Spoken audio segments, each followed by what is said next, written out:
I want to take you back in time to the ancient history of September 2022. Obviously, if you want to watch a reaction to this particular story, you can go over to the Last Free Nation YouTube channel, where Monte Cristo, myself, and Thorin all react and talk about this news. It was just prior to Carlos resigning from G2, so if you want a more thorough summary, that'll be the one to listen to. But here it is. The bottom line: Carlos. We all love Carlos, aka Ocelot, right? He built up an org all by himself. He used to be called Gamers 2. Rebranded, got new funding in, new business people in to help him, build the org up. Rebranded to G2. They went on to become one of the most successful and well-loved brands in the world in esports. And obviously, part of their brand has always been, we always want to be a little bit cheeky, a little bit near the knuckle, a little bit dangerous, a little bit edgy, because that is obviously Carlos's character. And so Carlos put out a tweet when G2 was winning an event, celebrating G2 as world champions. And in the background were the Tate brothers. Now, the Tate brothers, I will be doing a stream about Tategate because it's just aged brilliantly, and everything I said once again was right. But we can I'll fillet myself on another time. Basically, the Tate brothers are two people who, they pretend they're not in the manosphere. They're in the manosphere. They're just your classic fucking self-help grifters for men. You get one of these come along every 2 years telling you, all the same shit, go to the gym. Women aren't the same as men when it comes to how we view the sexual battlefield. To be successful, you have to have money, you have to have women, and you can get these things by following my incredible plan, because look, I've definitely done it myself. I'm super successful, definitely not lying about my wealth, and all you've got to do is enter into some sort of Ponzi scheme or multi-level marketing scheme or some sort of secret society by paying me money, and I'll give you all of my secrets. Now, if you're as old as me, these people have been around since the dawn of the internet. The difference with the Tate brothers, as it so turns out, is they just so happen to be doing it, it seems, by exploiting women and making them work as essentially sex workers, phone sex workers, cam workers, against their will or with the promise of things that are never delivered. And I'm not making that allegation. That's in the Tate brothers' own words. They've said that multiple times. Yes, they're having a scramble now that Andrew Tate's in prison, pending an investigation for human trafficking in Romania, which has just been extended by another 30 days. As I said, he was still under investigation. The Tate cells said, no, you're wrong. You're wrong. So I told everybody in the industry, by the way, I said, listen, I'm not saying Andrew Tate's guilty of anything yet. I'll wait and see what happens as a result of the investigation. But my sense is all the people who support Andrew Tate and promote Andrew Tate, it's all going to age terribly. Because I think what separates him from the other losers in the manosphere, who basically exploit vulnerable young men in a landscape where there's not a lot of resources for vulnerable young men. So they pose as being the solution. They're not just exploiting women, they exploit the men they claim to help as well. That's why they're particularly repugnant. But anyway, what separates them is they actually have engaged in the type of activity that not even the most egregious member of the manosphere would do. Bottom line is, when Carlos did his tweet, he didn't apologize. He doubled down. He said, I know the Tates and they're good people. Aged terribly. He said, and I will party with who the fuck I want. He also said that. And, you can. He's right. But the fundamental error he made was he put the brand, not just himself, adjacent to the Tate brothers. Anyway, there was a lot of wrangling back and forth, and he ended up resigning from his position as CEO in a company he built up from the ground. Now, I love Carlos dearly, but I'm just going to say this. The way he's behaved since, some of the things he said since, this is why cancellation doesn't work. Because all you've done now, when you push people out onto the extremes, the only other people in the extremes are the extremists. And Carlos has said a lot of things that I don't think Carlos believes. Not the man I know.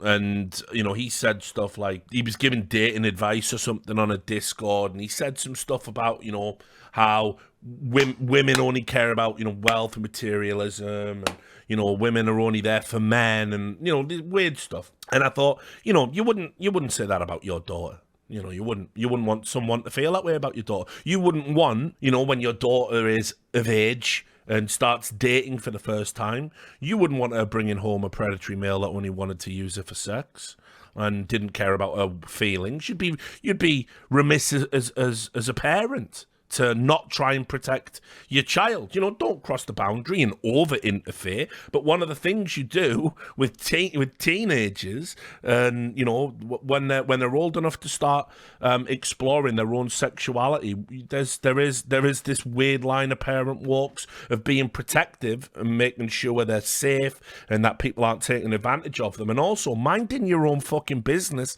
because they're becoming an adult. And I can't believe any parent would speak about people in that way. I always thought parenthood would give you a level of empathy and understanding that when you talk about all women or all men, potentially one day you're talking about your own child, your own progeny, right? So, oh yeah, okay, well, when I say that, I don't mean that, And so, anyway, I think he is tripling, quadrupling down because there really is nowhere else now for him to go. I think he's really jaded with how the industry treated him. But for me, I've said it to people that have championed Tate, saying, oh, it's a hell of a coincidence he insults Greta Thunberg and then gets arrested, don't you think? No, I mean, well, I do think it's a coincidence, yeah. I don't think any government gives a fuck about anything Andrew Tate has to say. I know he wants you to think that. Me, not a moron, not hypnotized by, a con man, understands that he's of no importance whatsoever with the types of stuff he's preaching. He's the exact kind of destructive force that actually governments would rather you were engaging with over doing other productive things like, reading. So anyway, for me, it's sad. I want to talk to Carlos about it, but I don't think it'll be a type of conversation he'll welcome. I'd like to do it on a podcast. I'd like to reach out to him, and I'd like to see if we can bring him back, because I think what's going to end up coming out, and I've already seen some of the reporting about the Andrew Tate story and the things he's done, and as you know, if you follow my stream, I've already gone and got some of the videos he distributed to people who were in his Hustlers University, where he literally says stuff like, women are so stupid they can't do taxes, and you just lie about the tax forms, and it's a form of control, and it's like, mate, for fuck's sake, like, how can anybody stand with this guy? So anyway, Carlos got removed from G2. And the esports industry went crazy about it. And they went crazy about it because they were like, no, Carlos is dangerous. And what Carlos is saying is dangerous. And what Carlos is preaching is dangerous. And obviously, at that time, by the way, prior to the arrest for human trafficking, I made the point that, look, we've got to be consistent. If you want to protect women in esports, you have to do it from all of the destructive forces out there. And you might have to start having a difficult conversation with some of the people that fund your projects. And this obviously includes Saudi Arabia. I've got nothing against people, but I definitely have things against belief systems that would willingly oppress others. And I don't want people to fall into the trap of, but cultures though, these are belief systems. And you can critique a belief system. A religion is a belief system. Capitalism is a belief system. You can critique them. You can critique them and say what they do to people and how they pit people against certain, groups. Different belief systems pit different groups of people against different others and outlier groups. And you can criticize this. Of course you can. And so I think any belief system that treats women as second-class citizens is repellent and has no place in a system that claims to not do that. If we're a haven for everyone, regardless of, gender, sexual identity, gender identity, sexual orientation, race, if we're going to be a haven for everyone, then that means that we should be making a stand against people that would say, no, actually, we'll give you some money, but when we do the thing you care about over in our neck of the woods, women aren't going to be able to participate. And so the problem you've got in esports is esports has been entirely taken over now by these corrupting, corrosive elements in the scene. The biggest tournament operator in the space is owned entirely by the Saudi government. Chinese influence has insidiously crept in over the years, even to the point where they own, huge swathes of shares and territory in games development companies and other things, all aspects of tech and platforms. We've got people being spied on by social media companies, and anyone who dissents against the government, they're getting arrested and put in jail, as has happened to 2 Saudi women last year. So I think, is Saudi Arabia and their financial control and Qatar and Abu Dhabi, and China, is their financial control more dangerous, destructive, and corrosive to esports and our values than what Carlos did? Yeah, I still do.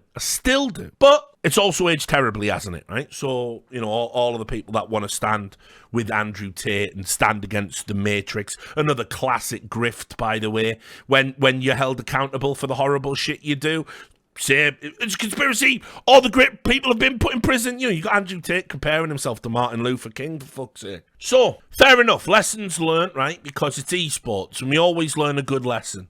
So, we got rid of Carlos. Carlos had to go, right, because of his Andrew Tate support. And eventually he was going to be replaced. So, here we go. This was the announcement. Again, Esports Advocate, new publication, James Fudge. Great name. Great journalist, killing it over at his new publication at the moment. And this is G2 Esports names Alban Deschalot, the permanent CEO. Berlin-based esports organisation G2 Esports announced the appointment of Alban Deschalot as its permanent chief executive officer. Deschalot has been serving as interim CEO since the resignation of the former CEO and founder Carlos Ocelot Rodriguez in late September. G2 Esports also announced that Sabina Ratti has joined the company as its new chief operating officer, and Philippe Adam has been officially named the new chief financial officer. Deschalot joins G2 Esports in April 2021 from Riot Games, where he spent more than 3 years in various business development roles, including head of partnerships and business development for EMEA. Now, lots to break down here, right? So, let's just start with the fact Carlos resigned because his position was untenable, because the board wouldn't support him, because he doubled down on saying he'll party with who he wants, and the person he wanted to party with was Andrew Tate, misogynist, and now arrested on suspicion of human trafficking. And people said you can't do that. It's sexist. It's not with G2's values. It's going to cost us financially. Sponsors will walk away from us. Riot Games pulled their Valorant slot from them, right? But has G2 or Carlos, for that matter, ever had to pay $100 million to settle a lawsuit where they admit that their company wasn't just a place of systemic sexism in terms of women and upwardly mobile progression and salaries and reimbursement for their skills, but also a place where, sexual harassment took place? Has either? No? Well, Riot has. So, if you're serious about it, why would you employ somebody from Riot? Now, remember, he was already there. This is the great thing. If you've ever worked for Riot Games, even if you worked there, during that time, all those women were being abused, all those women were being harassed, all those women were being denied opportunities, all those women were being underpaid. Even if you worked there then and were complicit in that and knew that was going on, never said anything about it publicly, and then when it was made public and you came out and went, I can't believe some of the things that went on, we didn't do anything, did you, dickhead? So save those crocodile tears, right? You can fail upwards in the esports industry. You can still go work at a big company. You can work at any other games development company. You can work for any other esports company. They'll hire you. It doesn't matter, because Riot Games gets to do it. Riot Games can do it as much as they want.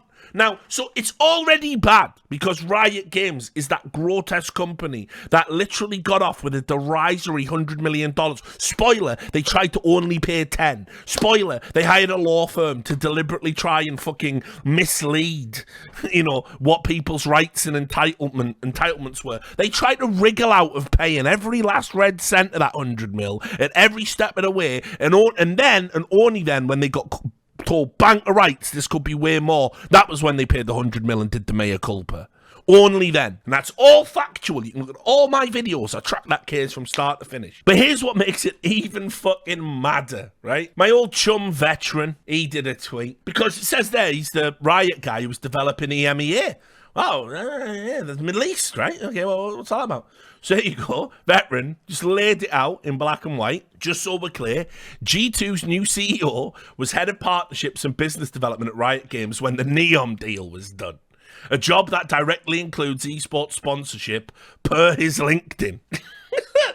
So, okay, on the one hand, right, so not only is Carlos out and we've got to get a better class of CEO in G2, why don't we make the guy from Riot Games who was there at the company at the height of the systemic sexism, why don't we make him our CEO? Because Carlos, Andrew Tate, bad. Riot Games, systemic sexism, okay, and everybody just tolerates it in the industry. By the way, if you ever employ a Riot Games cultist to your company, knowing all the things we know about them, fuck you. You obviously think what they did is okay. You obviously think these people deserve, because let's not be under any delusions about what Riot Games is. It's a cult from the top down. Mark Merrill built it like a cult from the top down, with their weird fucked up little D20 management that operates outside of the management and gets to do what they want. His association with fucking City Year, also a weird group of people who wear red t-shirts. He's on the board of that charity. They've operated like cultists from the start in esports. Brainwashed, sign an NDA to come in, it's all top secret, right? Everybody knows what's going on at that company. Everybody. And